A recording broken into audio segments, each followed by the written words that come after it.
As tropas russas estão avançando e fechando o cerco às cidades importantes da Ucrânia.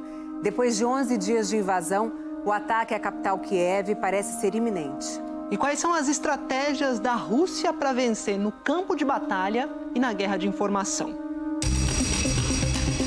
No campo de batalha, frente a frente, a diferença de tamanho entre as tropas é inquestionável. O poder bélico russo é extremamente maior. Mas dizem que quem tem amigo tem tudo. E no caso de Zelensky, presidente da Ucrânia, ele tem praticamente os melhores do mundo. É com o apoio direto de Estados Unidos, França, Alemanha e de mais de uma dezena de países que a Ucrânia, aos poucos, tenta virar esse jogo. A Ucrânia vai lutar mais que todos, mas sozinhos contra a Rússia não vamos dar conta. OTAN e União Europeia atenderam ao chamado. Os americanos anunciaram mais de 350 milhões de dólares em materiais de defesa. Alemanha e Suécia já enviaram mísseis e mais de 1.500 armas antitanque. A gente pode chamar todo esse apoio de amizade sincera, professor?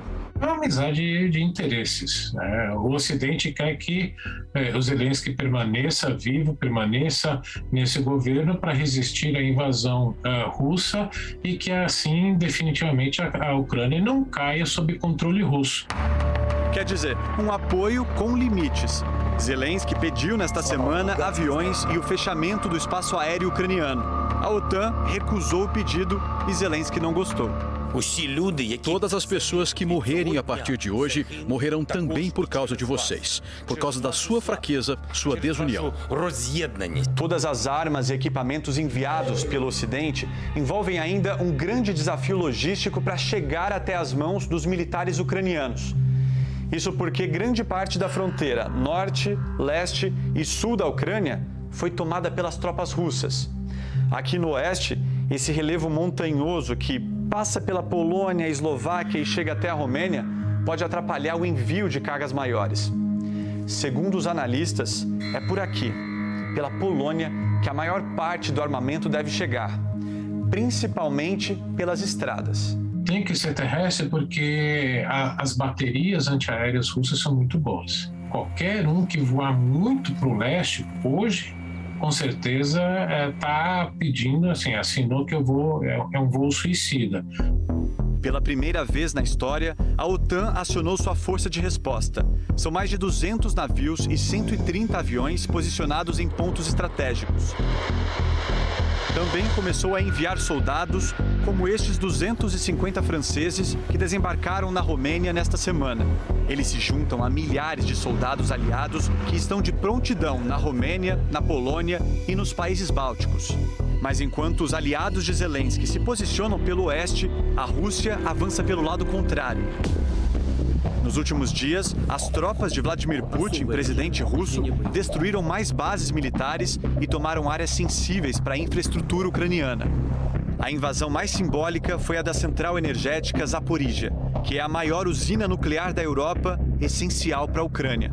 E tende a continuar nas outras usinas nucleares ucranianas. Então eu coloco esse país no escuro, ou determino como e quando esse funcionamento de energia, essa distribuição de energia elétrica, por exemplo, vai funcionar. Estão buscando romper determinados fornecimentos de cidades relevantes. Como Kiev, por exemplo. Imagens de satélite revelaram a aproximação de um comboio russo em direção à capital. A Rússia vai provavelmente tentar alguns ataques cirúrgicos na capital, cortar essas infraestruturas básicas, justamente para tentar criar caos e evasão em massa de civis de Kiev. Mais ao leste de Kiev fica a segunda maior cidade da Ucrânia, Kharkiv.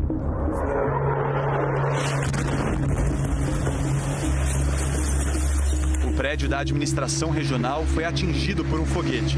O bombardeio ainda destruiu universidades, casas e prédios de civis. Pelo menos 10 pessoas morreram.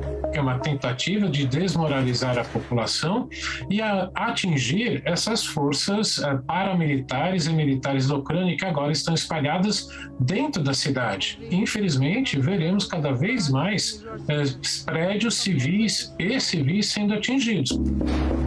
Pelas contas da ONU, só na primeira semana de conflito, mais de 200 civis morreram. Ao sul do país, os russos também avançaram sobre 2 cidades portuárias, Kherson e Mariupol. Por mar, chegaram mais soldados, mais munição, mais combustível e, por isso, partir do sul para o norte tentando fechar esse cerco do leste ucraniano. Esse domínio também aumenta o controle dos russos sobre o abastecimento do país. A Rússia fechou um cerco em Mariupol. Há dias, a cidade é atacada com tiros e bombardeios. Autoridades locais afirmam que um desastre humanitário está prestes a acontecer. O prefeito de Mariupol chegou a comparar a situação ao cerco de Leningrado, uma referência a um acontecimento histórico durante a Segunda Guerra Mundial, quando a antiga cidade de Leningrado, na Rússia, hoje São Petersburgo, resistiu à fome e ao frio sob domínio nazista. É uma tentativa de chamar atenção na comunidade internacional para o que está acontecendo em Mariupol. Agora, é muito difícil a gente comparar um cerco que dura uma semana comparado com um cerco que durou 900 dias, que foi o cerco de Leningrado. É exagero porque faz parte desse processo, desse embate, das versões que ocorrem de todos os lados durante um conflito. As divergências entre Rússia e Ucrânia também se estendem aos números. O governo ucraniano diz que já matou mais de 9.000 soldados do oponente. O governo russo contabiliza uma quantidade bem menor, 498. A gente vai precisar de um afastamento temporal desse conflito para a gente chegar aos verdadeiros números. Um jargão militar diz que a primeira vítima numa guerra é a verdade. Não à toa, nesta semana, o alvo da artilharia russa foi este. Um míssil jogado sobre uma importante torre de televisão de Kiev tentou silenciar o país. Essas imagens, feitas pelo fotógrafo Gabriel Shahin, mostram que todo o entorno ficou destruído.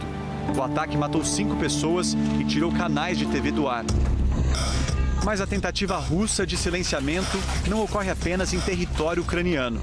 Dentro do próprio país, Putin estabeleceu novas regras para controlar os meios de comunicação.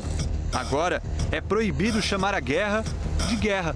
Uma nova lei prevê até 15 anos de prisão para quem não tratar o conflito militar conforme a versão oficial do Kremlin. Mas como negar os ataques registrados pelos moradores e por diferentes agências de notícias do mundo? É que Putin não quer fatos nem jornalismo. Ele quer propaganda. Versões controladas por ele, goela abaixo dos russos.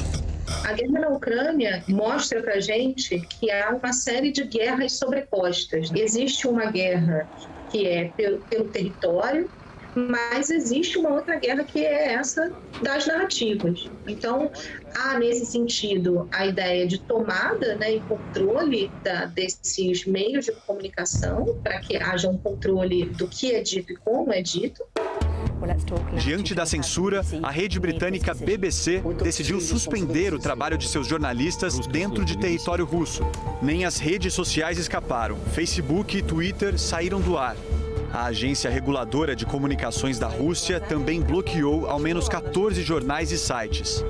Tamanha pressão levou os jornalistas da Doxt, uma TV independente russa, a encerrarem suas atividades.